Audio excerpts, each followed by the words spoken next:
Mesdames et messieurs, à vos titres et qualités respectifs, je voulais lire mon discours, faire un discours littéral, mais je réalise que mes prédécesseurs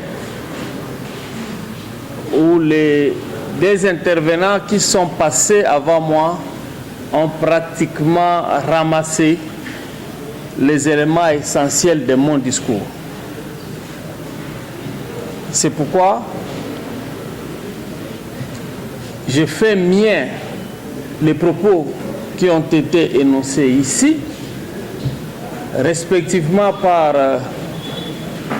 les maires de la ville ad intérim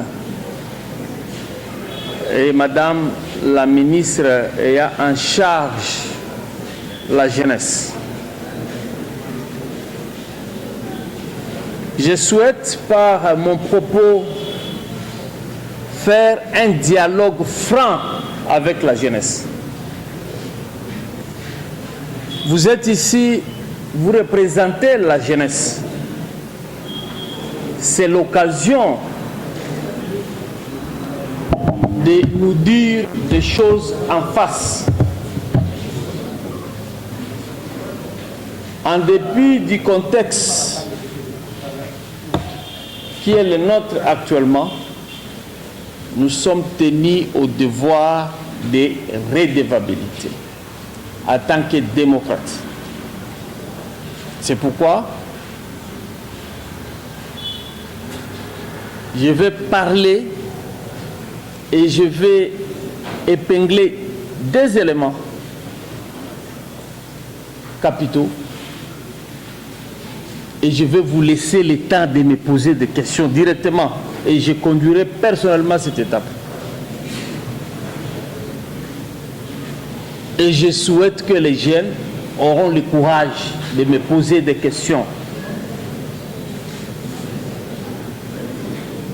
Aujourd'hui, à la tête de la province comme vice-gouverneur et gouverneur ad intérim, mais hier, j'étais assis là où vous êtes. Hier, j'ai fait aussi des actions. Et si aujourd'hui je suis ici devant vous, je peux souhaiter qu'on puisse aussi me poser des questions ou parler des actions ou des actes posés par moi qui ne racontent pas l'attendement général de notre population. C'est ça la beauté de la démocratie. La démocratie se nourrit pratiquement par des contradictions. Des chocs d'idées jaillit la lumière. Un dirigeant qui ne peut jamais accepter la contradiction, et donc il n'est pas démocrate. Donc là où j'ai fauché, chers jeunes, ayez le courage de me le dire. Peut-être c'est par manque d'information, je vais vous dire. Peut-être c'est vrai, et j'aurai le courage de faire mon mea culpa. Parce que le contexte actuel nous oblige d'être soudés, unis, et de privilégier davantage la cohésion nationale, l'unité nationale. Un peuple divisé, un royaume divisé, ne peut en aucun cas prétendre gagner la guerre, même une bataille. Je sais que parmi les jeunes, où je ne m'adresse pas à une jeunesse estudiantine, c'est une jeunesse dans son ensemble. C'est pourquoi je vais parler en Swahili, notre langue à nous, pour que kila mtu akitoka humu aseme ya kwamba vice-gouverneur, gouverneur ad intérim à lycée Maïvi. Pour ne pas tirer en longueur, mambo mbili nilitasema nikubambia hivi. Je vais être pratique. Mie nilizaliwa hapa, nikakomalia hapa. Je fais la politique ici, à Uvira. J'avais commencé à Bukavu à l'âge de 19 ans, de 2022. Et de 2002 à 2003, nitasema 22. Njo nilingiaka à l'université catholique de Bukavu comme étudiant à l'université catholique de Bukavu, faculté de droit. Et j'avais directement embrassé la carrière politique.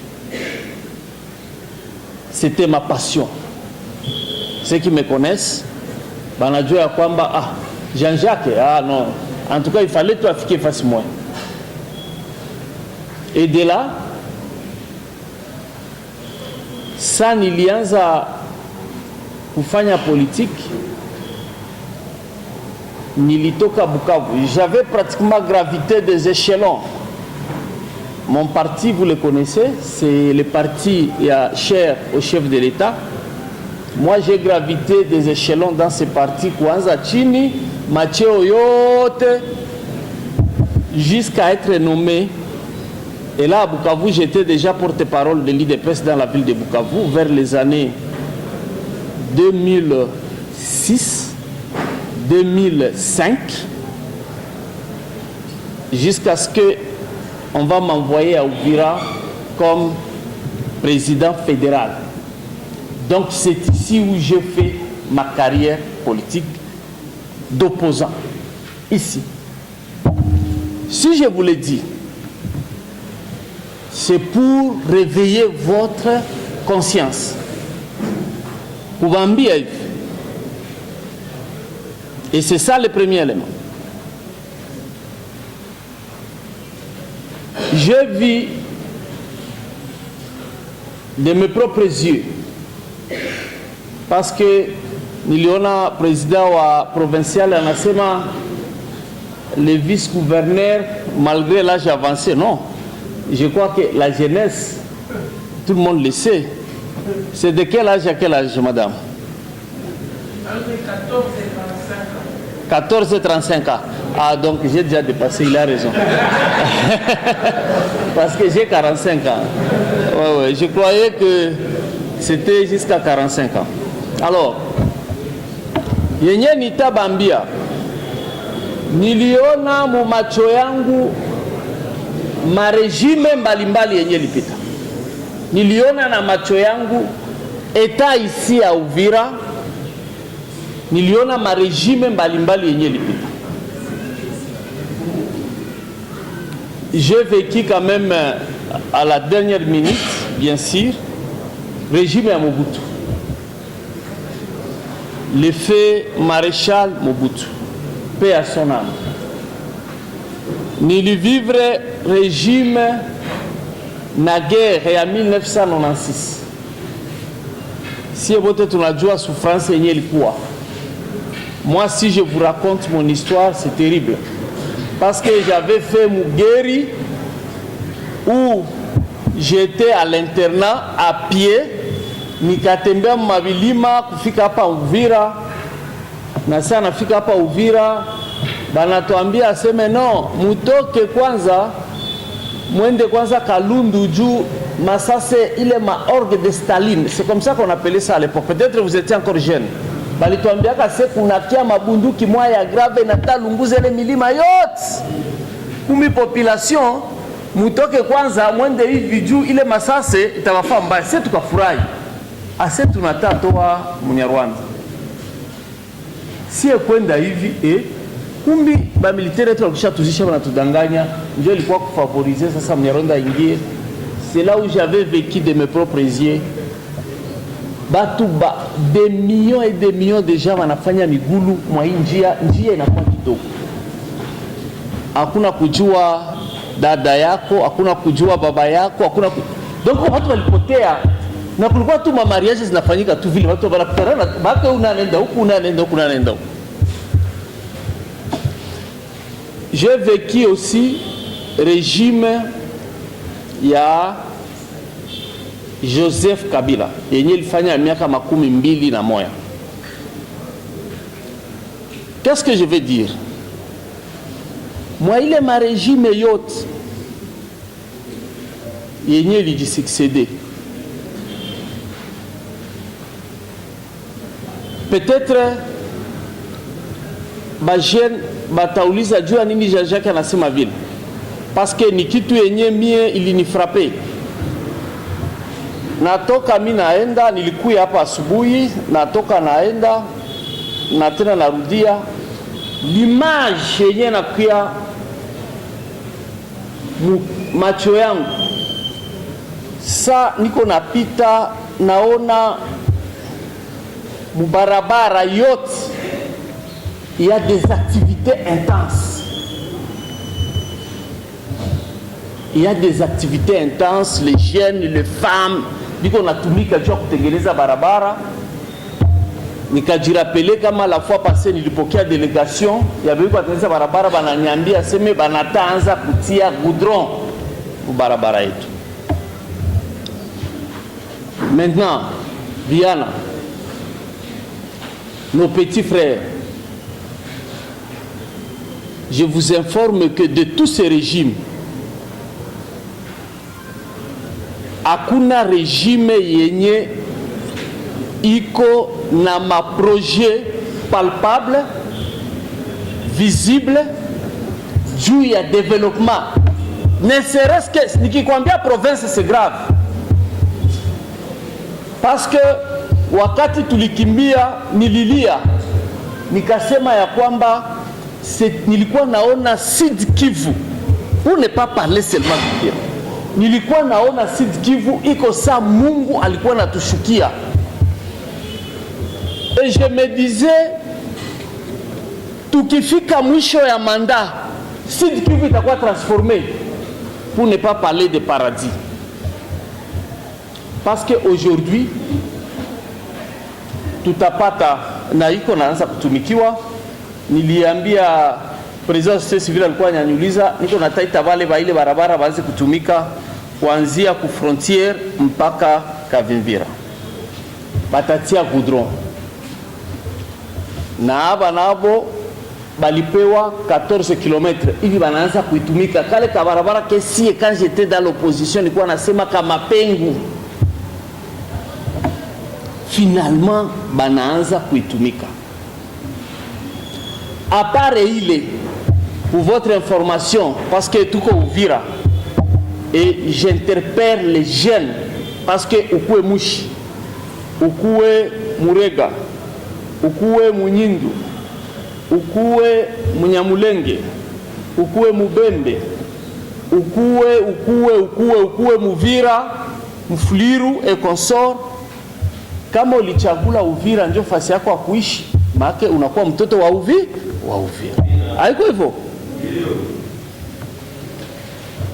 Kuko hii même société kwa tengeneza hapa de Kalundu jusque là, ili gagner marché na itaendelea de Kavimvira jusqu'à Sange. Et de Sange mpaka Kamanyola benye bali gagner marché ni entreprise sino-congolais, il a balé ba chinois bebiko Munyangezi batoke pale mpaka Sangi. Na balikwisha anza kazi parce que niliona de mes propres yeux bajaji naanza pita Mungomo. Bajaji de mes propres yeux, na mie sa nishuka Mungomo nifa voyage et nikashtuka barabara na badirika. Parce que tuliboblisha kabanze tumika usiku na mchana na bakatia ekipe kutumika Kamanyola na ingine Nyangezi wakiwa kutanana. Aujourd'hui le temps que niko naongea na mwe sai Yves, j'ai présidé à ma qualité à président au conseil d'administration ma projet de la Banque mondiale. Il présidait les réunions Léo, il quoi réunion évaluation, la présentation à ma étape. Les autorités on a commencé de 9h jusqu'à 14h pour vous laisser la place et faire une activité. Il y a 10 millions de dollars injectés. Et de ces 10 millions de dollars, la province, il y a ma projet Banque mondiale, il y a la province de Sud Kivu, Uvira détient la moitié. Uvira détient la moitié. Parce que les méga projets, c'est dans les territoires d'Uvira. Les méga projets, c'est dans ces territoires d'Uvira. Bata moderniser comme jamais les ports de Kalundu. Vous pouvez vous imaginer le coût. Je ne vous raconte pas des rêves. Je vous dis ce que je sais. Parce que bientôt, utaona gisi franc est circulé à Pompe.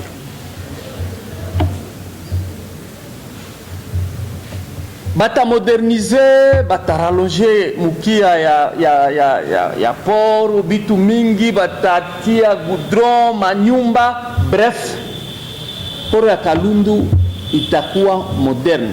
Et vous pouvez vous imaginer le nombre d'emplois et ce que ça va générer. À part ça, bata transformer. Tulipata bénéfice ya kuona un ingénieur mali tu expliquer juu tukasema mbona Kavimvira avec le mai ya Nyangara na Lake Tanganyika vitawezekana ndugu yangu venya ujue uachie vingine bata transformer pale. Donc dans une année tu auras kila mtu atakuwa na fierté ya kupita na kuona Kongo gisi na badilika. Batajenga soko ya Kagando, batajenga soko kubwa na kutia goudron de Sange jusqu'à la frontière kule Nyamoma. Batajenga soko kubwa Kamanyoro. Mes chers frères, il est yote ni ma projet yenye iko déjà en exécution. Si c'est mais benye bitafanyika comme on le faisait quand on était étudiant, je te marierai. Assez ce que tu pata kazi tupendane et tout nikipata kazi takuoa.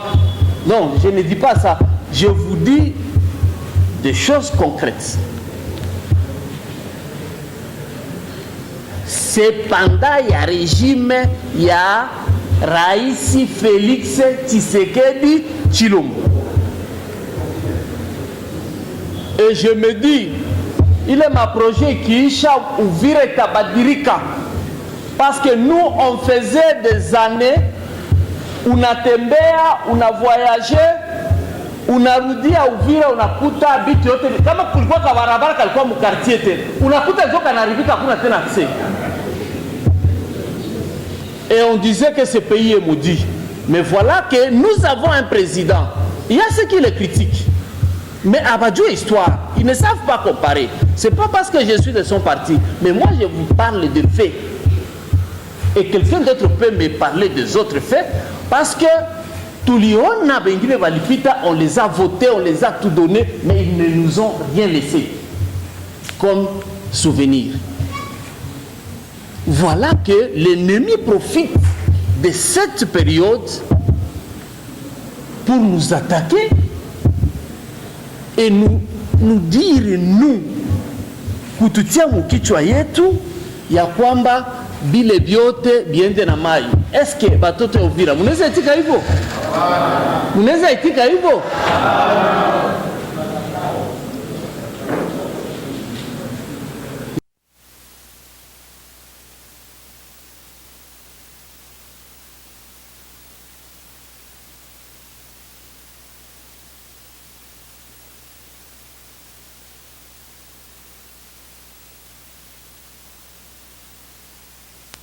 stratégique Bukavu inatombe. Est-ce que hatuwezi comprendre kama ile ya kukimbia orgue de Staline njo walishange mu repli stratégique na njo mingine iko naendelea na kutombe? Njo question yangu ya kwanza. Ya pili, excellence, sie jeunesse c'est vrai tuko poubelle ya kila kitu, me hatujui munapenda sie jeunesse tufanye nini tena. Depuis M23 ingali Bunagana, tulifanya maandamano, tulikataza meme Banyarwanda population civile kuingia pia churuza kwetu, tulitembea na masanduku ya Kagame hapa le déclarer mort pendant que iko viva Rwanda. Basoda walienda mpaka Rwanda kwenda kupigana masasi kule en violation des frontières. Sie bazalendo kama uko hapa leo ni juu sie jeunesse tuliresiste, mais muko munasinye tena cesser les faits. Mwaye njo baomba politicien njo muko na tumetre sie jeunesse en dehors ya kupiga adui. Tufanye nini tena? Tulikamata bunduki kwa kinguvu na tuko kulinyi de front, me munatufrene kutokupigana na adui. Sa kama tunapenda munatusensibilize adui asiingie, mutufungulie aval pour que tupige adui, parce que nous sommes forts. Amuta tuambia jeunesse ni force na mwenje mko na tuaneantir na masignature.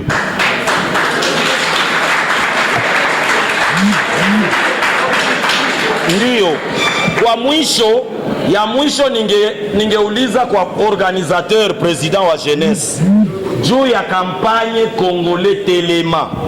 Pourquoi seulement Congolais Telema mulingala? Pourquoi pas mukongomani simama mukiswahili? Et pourtant tuko mu espace Kiswahili na vita iko kwetu, na siye njo tuko na sensibilizana, na siye njo tuko parti victime ya guerre. Accent.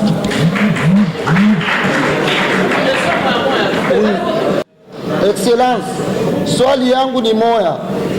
Kote kwenye tunasema hapa tuko nasikia meme le chef de l'État alisema upromouvoir jeunesse, lakini kuma example yote yenye iko natolewa meme hata kwenda kuonana na wakubwa siyaona implication yoyote. Unaita jeunesse, una privilegie sana ma société civile kuliko hata jeunesse.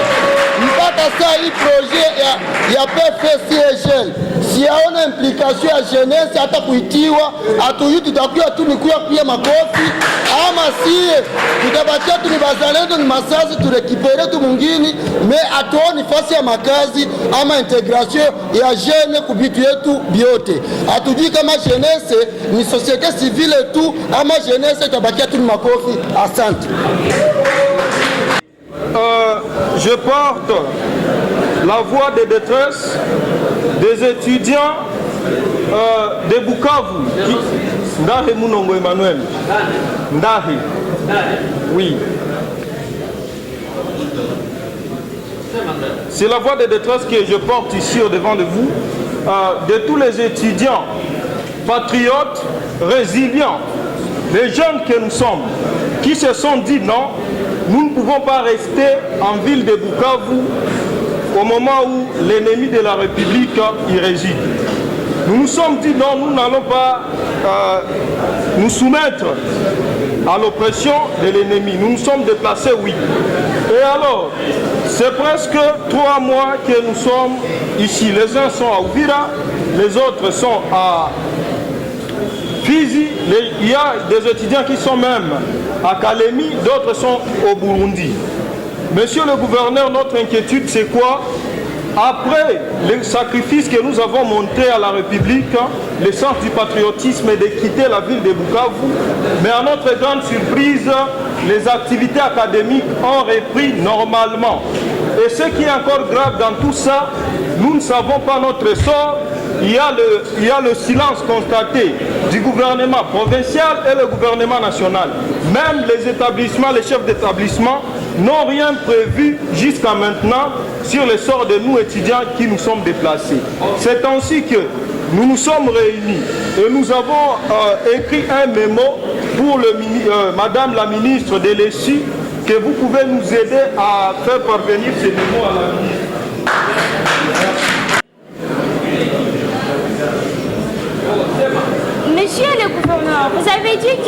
étiez aussi jeune comme nous. Et pour arriver à cette étape que vous êtes aujourd'hui, c'est parce que vous avez résisté. Alors, ma question est la suivante. Si aujourd'hui, la jeunesse d'Uvira a aussi parvient de tomber, au moment où vous avez aussi résisté, parce que vous aviez un soutien qui vous a soutenu, alors, où serait la jeunesse? Merci.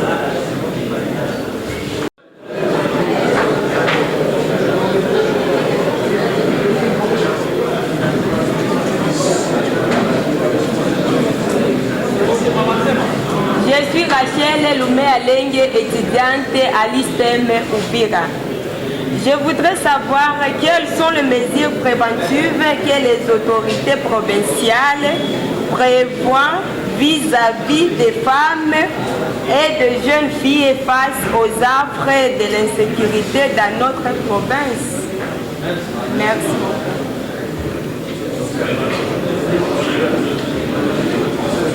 Comme mathématicien, je vais lui poser une question directement. Bonjour Mkouba, je suis Mapenzi Manyebwa, le coordinateur de la dynamique des sociétés civiles pour le développement durable. J'ai des petites questions. Ma première question, c'est par rapport à ce que vous nous avez fait comprendre que ce régime serait le premier régime à nous avoir amené les projets de développement. C'est ce qui m'a tiqué. Je suis expert de formation en développement. De tout ce que j'ai étudié, je n'ai jamais compris, nous les peuples bantous, surtout africains, où nous continuons avec les mythes ou mythologies de l'économie de développement qu'on nous a fait ancrer par la Banque mondiale et d'autres institutions de Bretton Woods. Quand est-ce qu'on peut dire que nous allons se développer avec les projets financés par la Banque mondiale, l'Union européenne? Donc veuillez au moins nous dire techniquement et scientifiquement, on peut avoir quel pays développé par les aides ici des institutions de Bretton Woods. Donc veuillez vraiment m'expliquer avec des éléments concrets. Parce que nous avons eu le même cas avec Mobutu. On a beaucoup construit et cela a eu des conséquences. Deuxième question, vous nous avez convaincus. Par rapport au Wazalendo Mkubwa, par rapport au cas de Wazalendo, jusqu'à maintenant, à ma connaissance, les Wazalendo ne sont pas ni dans les RAD, ni considérés par les gouvernements congolais. Aujourd'hui, les Wazalendo sont utilisés, excusez les termes, parce que en lisant les normes des RAD, les Wazalendo ne sont pas éligibles. Peut-être, si on pourrait nous convaincre qu'après cette guerre, les Wazalendo seront intégrés dans l'armée, là c'est clair. Mais nous convaincre ici que le RAD a été créé pour les Wazalendo, je ne crois pas. Ma question, qu'est-ce qui est fait du concret pour soutenir dans les fronts les Wazalendo? Parce que vous nous avez convaincu ici que vous étiez avec Mafikiri pour soutenir les Wazalendo. Je m'excuse, les Wazalendo sont un et pluriel. Nous sommes tous dans les fronts en train de passer. La plupart des généraux Wazalendo n'ont pas de soutien du gouvernement congolais dans les concrets. À part certains généraux dont je me limite de citer les noms qui sont des mèches avec les régimes. J'ai dit et je vous remercie. Tutatia mu public mwandike zitadepose excellence na tutaita tena.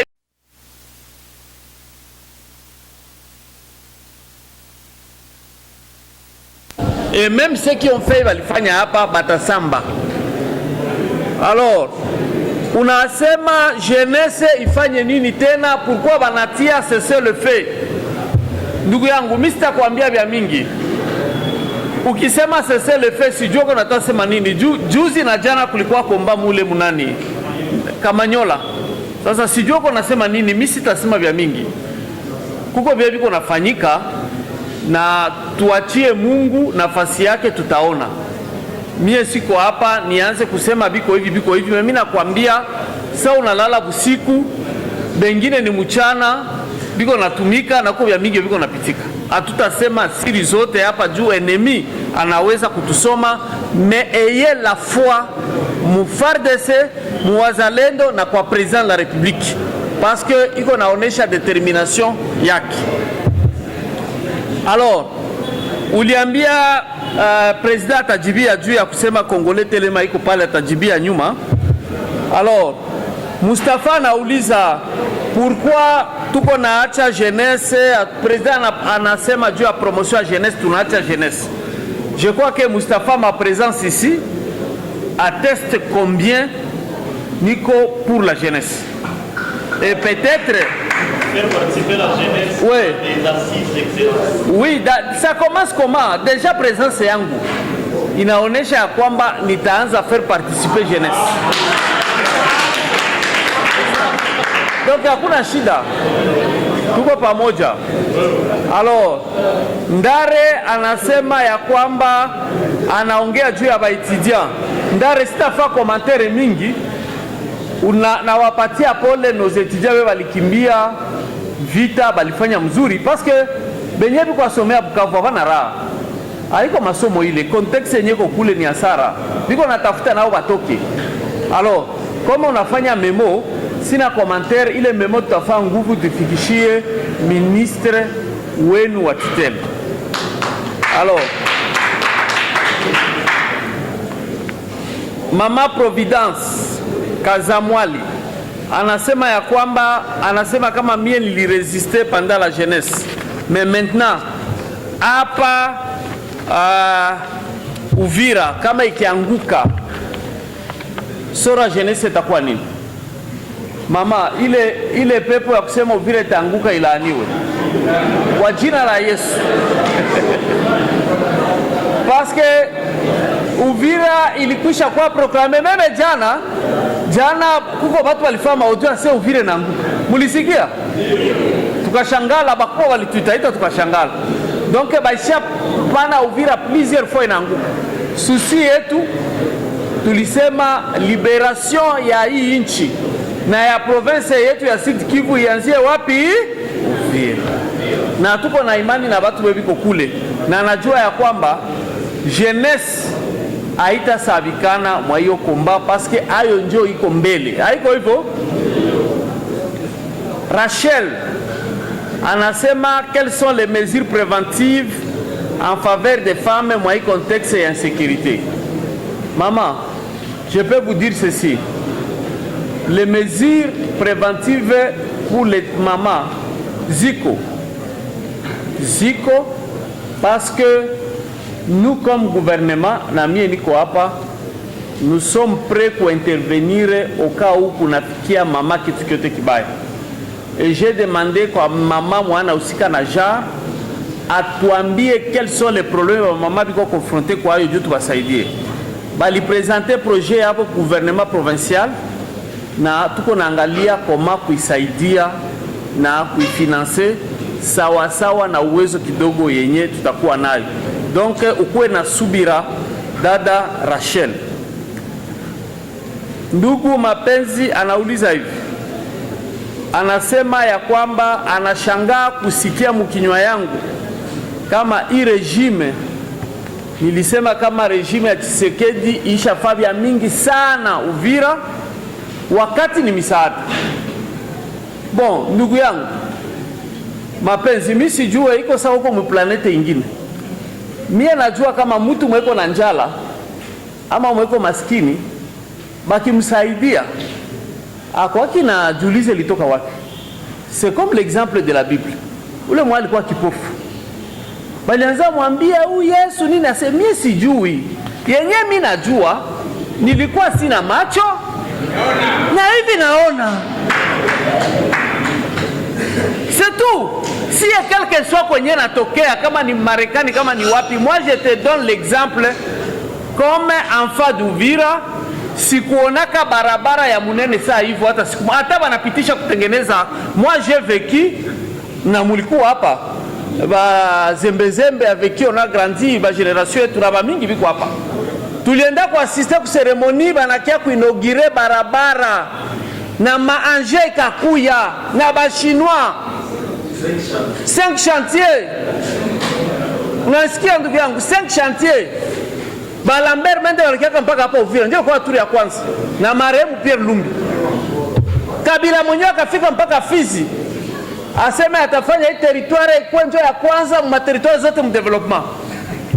Hatukuonaka kitu. Eske kama Kabila angenda kuzileta kwa wazungu na tuletea tunikatalaka? Tunikatalaka? Sasa tunapata president mwenye bamwa banasema alikuwa anatembea sana, sisi tulikuwa nabaambia haiko natembea sana, iko kutafutia chakula. Kesho utatembea barabara ya mzuri, kesho utaanza pita mfrontiere ya mzuri, kesho hapa bajene mingi mwewe muko hapa mutapata makazi ba mingi sana na dolari zitatembea.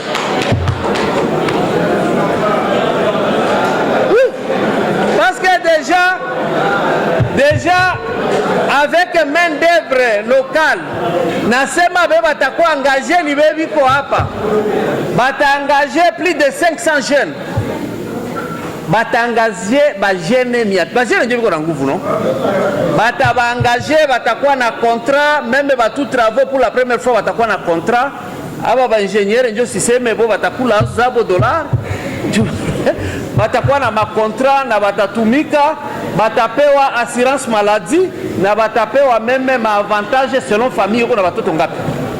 Ça c'est sous le régime ya Fashi, il a coopéré, il a ouvert les portes, bakia tusaidia parce que il a réalisé que le pays iko na ma potentialité lakini tuko pauvre hatuna kitu.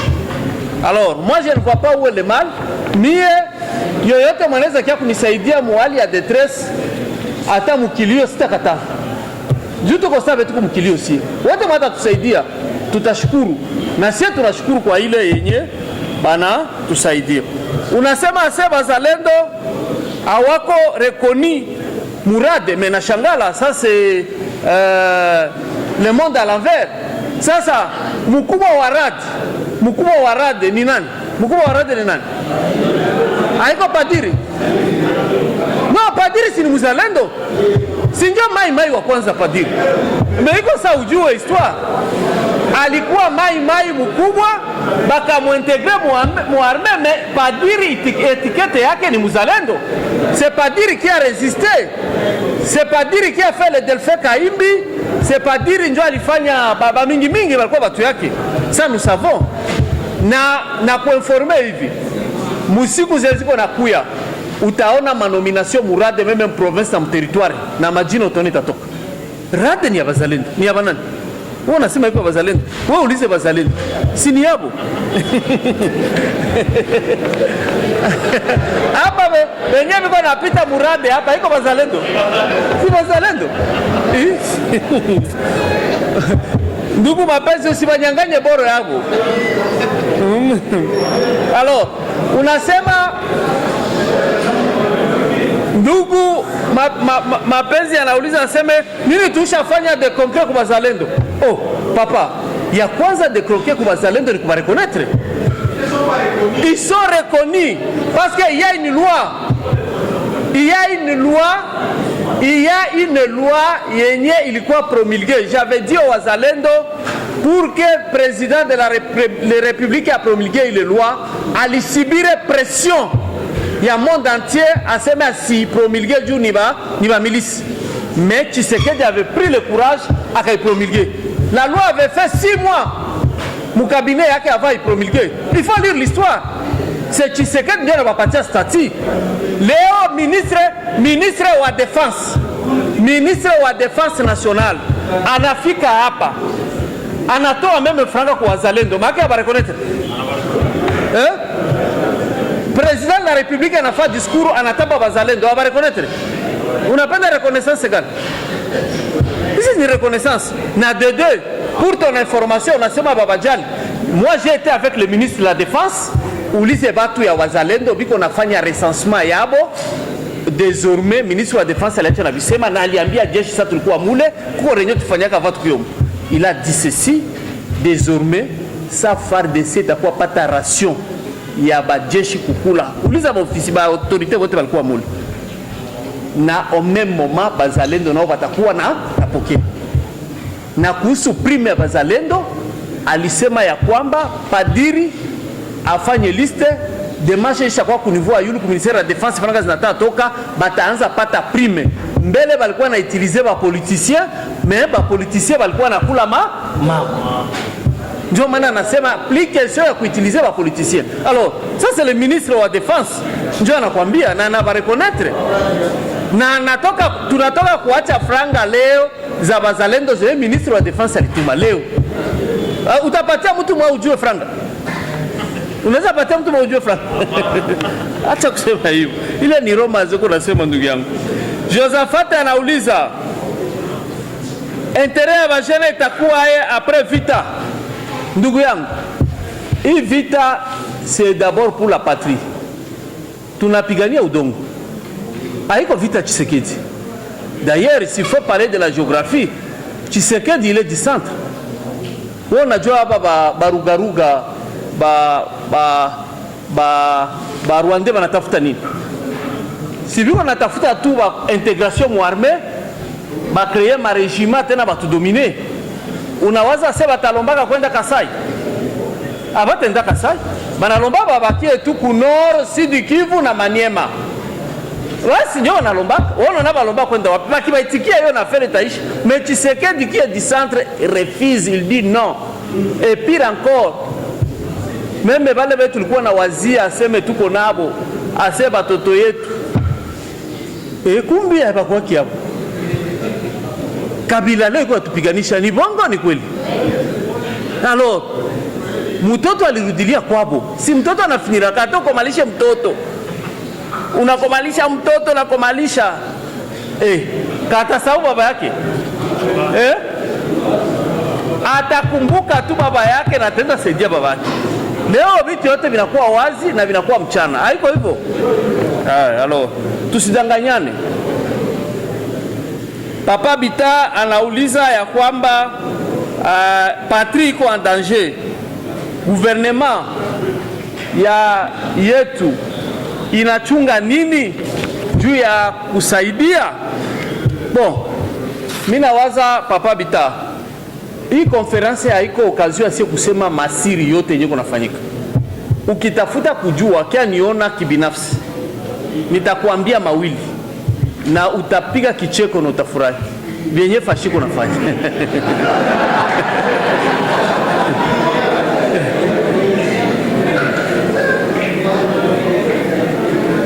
Nani Ezekiel anasema aye nilisite Banyamulenge. Papa Ezekiel, moi je ne suis pas hypocrite. Mie niko représentant wa chef de l'État, niko wa ekole ya Fashi Beton, niko wa IDPS, na siwezi enda tofauti na president la Republique.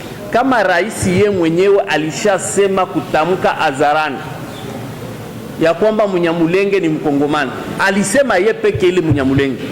Unataka mie niseme tofauti? Unanitakia bwema? Unanitakia nini? Wewe tuambiane kweli. Wewe okay, kuna watu wengine bana kia kuharibishiana. Wewe tusiharibishiane. Ndio.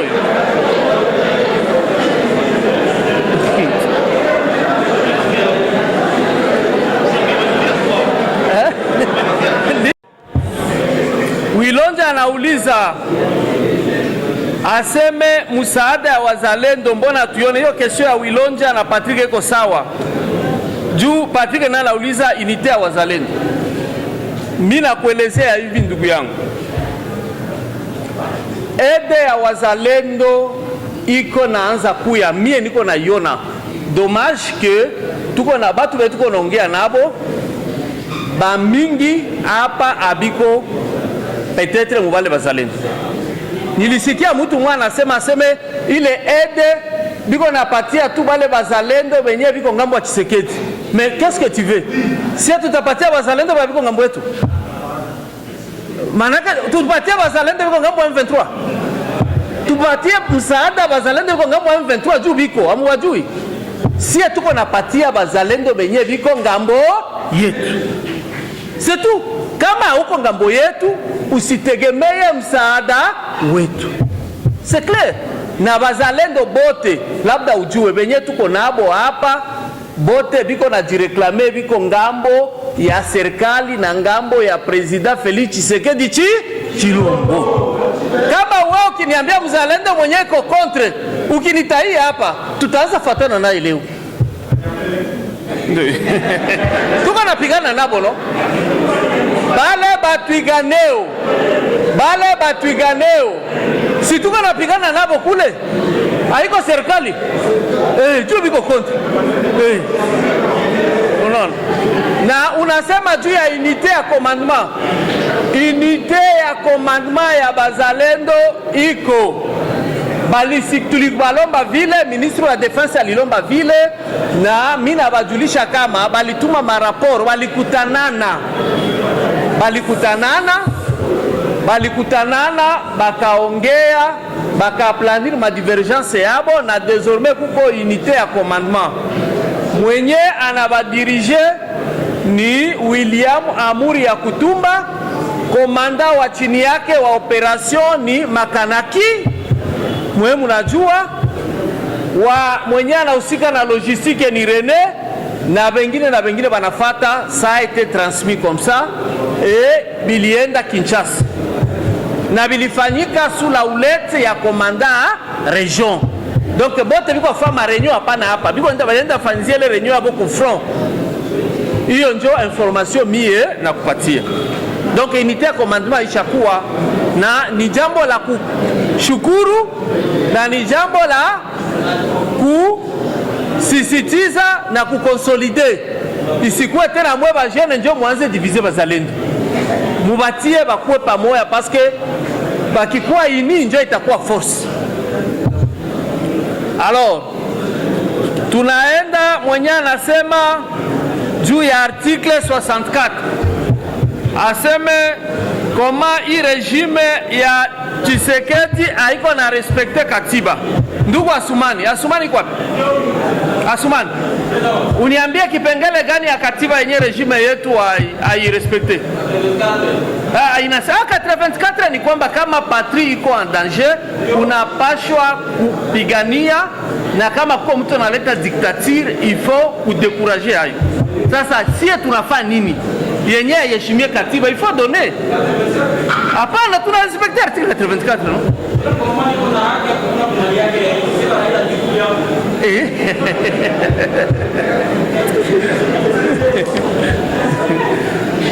Tunaenda kwa swali ya ndugu Richard.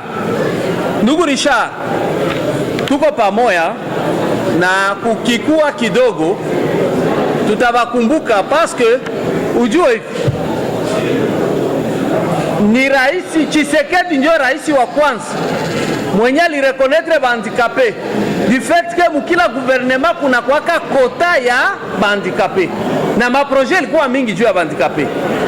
Donc atukubasabu na mie comme gouverneur ad intérim, même mon chef Jean-Jacques Purus anakuaka na pencha sana uba personne vivant avec handicap. D'ailleurs, mu gouvernement yetu aliweza patia bandikape poste.